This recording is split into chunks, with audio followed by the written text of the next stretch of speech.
كل مشروع بيبدأ بفكرة تصميمية، وإن أنت تلاقي فكرة في بداية أي مشروع حاجة عمرها ما بتكون سهلة مع الوقت. حاجة يمكن تساعدك وأنت في بداية المشروع إنك تعرف إن الفكرة التصميمية مش بتكون فكرة واحدة أو بتكون معلومة واحدة، هي أقرب ما يكون لمجموعة بيانات أنت بتجمعهم وعلى أساسهم بتبدأ تاخد قرارات تصميمية. المهندس بشكل أساسي شغلته إن هو يحل المشكلات الموجودة في المشروع، وده أول سؤال إحنا بنسأله، هي إيه المشكلات اللي موجودة في المشروع؟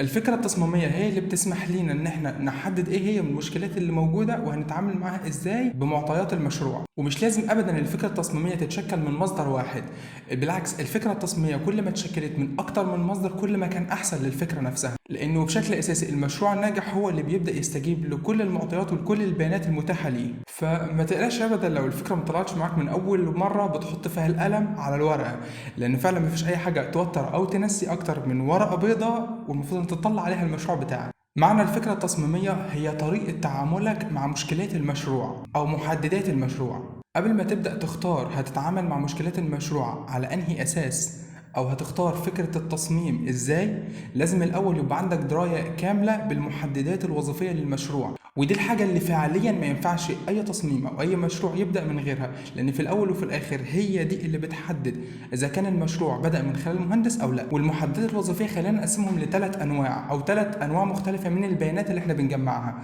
في معلومات بنجمعها من الموقع زي المناخ، زي طبيعة الأرض. نوع تاني بنجيبه من العميل، وده بتكون الميزانية عدد الفراغات.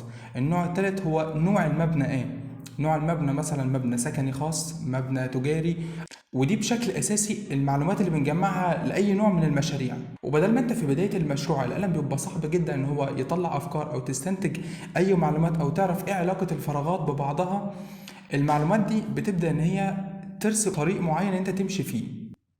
وبالنسبة ليا في شغلي الطريقة اللي أنا ببدأ فيها أتعامل مع البيانات دي كالآتي، إن أنا البيانات اللي أنا جمعتها من الموقع هي اللي بتبدأ تصيغ معايا القرارات اللي بالخط العريض في المشروع. فأنا عندي مثلا توجيه المبنى واتجاه الرياح هما اللي هيبدأ يحددوا معايا مساحة الفراغات على الواجهات، طبيعة البيئة اللي المبنى موجود فيها. الناس في المنطقة دي بتدور على الخصوصية أكتر من شكل المباني حواليك، هتبدأ تشوف وتلاحظ الكلام ده، إن المباني دايما مقفولة من بره، الشبابيك البلكونات الكلام ده كله مقفول دايما، ولا بيطلعوا وبيفتحوا على حسب طبيعة المكان. هتبدأ تصيغ التصميم بتاعك. اتجاه الشمس أنا عندي هنا المبنى توجيهه شمال غرب، فأنا عندي المبنى معمول له بلوك من الشمس من الثلاث اتجاهات الخلفية والجانبية. وطبعا احنا عارفين ان الهندسة المعمارية بدون إضاءة طبيعية وتهوية طبيعية ليس لها قيمة. فانت لازم توجد طريقة بشكل ما، دي تعتبر اول مشكلتين قابلوني، ان انا الهواء داخل لي للمشروع بشكل ضيق جدا. تاني حاجة ان انا الشمس مش واصلة بشكل كافي لجميع فراغات المشروع، فدول اول مشكلتين قدامي. من ضمن الحاجات اللي موجودة هنا مثلا في المشروع ان انا عندي خطوط امداد المية والغاز والصرف الصحي. تغذية المية بتبقى عاملة ازاي؟ ان انا عندي المية بتتفتح مرة في الاسبوع او ممكن مرة في الشهر، بيكون كل بيت عنده خزان تحت الارض وخزان فوق السطح. خزان تحت الارض بيبقى فيه المية متخزنة، بعدين في موتور بيسحب المية دي بيطلعها على الخزان اللي فوق. معلومات تانية زي الكود المحلي للمنطقة، أنا عندي هنا الأرض مساحتها اللي موجودة 15 متر في 6 متر ونص، بس المساحة الفعلية اللي أنا هقدر أبني عليها هي 6 متر ونص في 13 ونص. المتر ونص دي اللي هي تطوير المدينة فيما بعد، هيتطلب المتر ونص ده من المشروع من الجانبين، يعني من جانبين الشارع.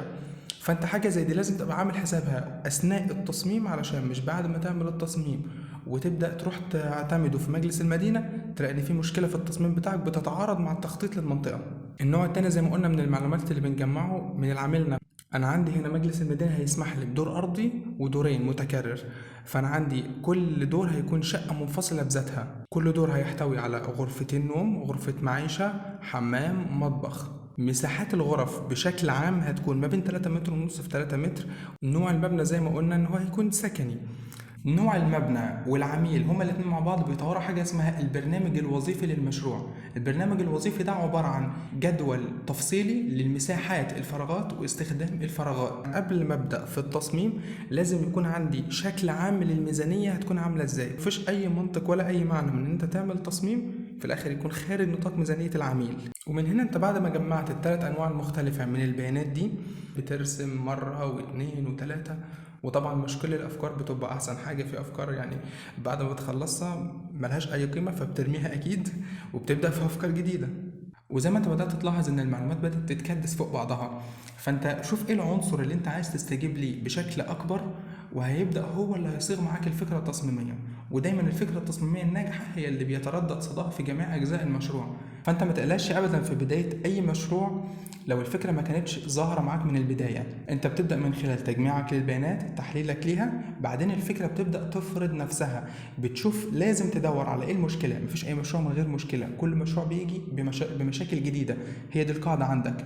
فانت بتشوف المشاكل اللي موجودة، بتحللها بناء على البيانات اللي موجودة، وتبدأ تتعامل معاها. شوف ايه اكبر مشكلة وابدأ حل فيها، شوف ايه اكبر فرصة موجودة وابدأ استغلها عندك في المشروع. هي دي دايما البداية لأي مشروع. خلي في بالك دايما ان المشروع الناجح هو استجابة ناجحة من المهندس للمعطيات الخاصة بالمشروع. وحاليا انت المفروض يكون بقى عندك وضوح لبداية المشروع بتكون عاملة ازاي. ان احنا مش بنبدأ بان احنا نرسم ونصمم، بنبدأ بان احنا نجمع بيانات عن المشروع، نعرف مشاكل المشروع، فرص المشروع، نبدأ نحلل فيها، نستنتج الافكار بتاعتنا. وده كان ملخص سريع للفيديو، اتمنى الفيديو يكون مفيد. شكرا لكم.